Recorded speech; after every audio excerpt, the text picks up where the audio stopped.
Back now with a report from our I-Team troubleshooter, all new at 5. With the deadline for the free application for federal student aid, also known as the FAFSA, just days away now, we have a warning about scammers going after students' identity to get financial aid dollars. Troubleshooter Diane Wilson is here now. And Diane, these scammers are also known as ghost students, ripping off the entire system. I know, this is crazy. Authorities say these ghost students are stealing students' personal information to enroll in college classes and then filing for student loans and financial aid. The money gets sent to the fraudsters and the real person is left to deal with the consequences.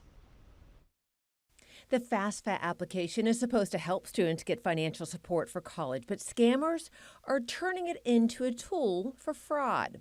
What cyber criminals have recently been doing over the last sort of year or two is they've been using this stolen information, essentially using it for identity fraud to then exploit financial aid systems like FAFSA. Jakub Varva, the threat operations analyst for Avast, says the scam is growing with the help of AI and that anyone's identity could be targeted.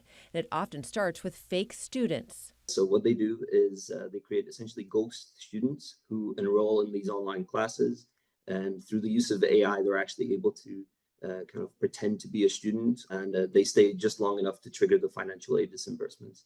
And once those are triggered, then they disappear. While scammers still have to pass identity checks to access financial aid, Varva says that's where AI-generated deepfakes come in, using just a photo or a few seconds of audio. Cyber criminals are able to emulate real voices really well. And for example, they've contacted students over the phone, pretending to be a federal aid officer, student aid officer, or someone from the college, and then start requesting personal details, personal information, such as social security numbers, even their login details to the various portals. In response to the fraud, the U.S. Department of Education launched new screening for financial aid applications. Selected students will now have to show their government-issued IDs to their colleges, either in person or during a video call.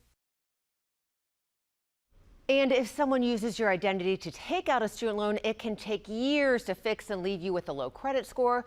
To protect yourself, check your credit regularly, secure your online accounts with two-factor authentication, and never share your personal information over the phone or text. And the hardest part about this, a lot of these college students do not realize it until it's too late. And to try and undo that is very, very hard. This is a really big problem out in California. They're trying to crack down on it, mostly out there, but it's going across the country.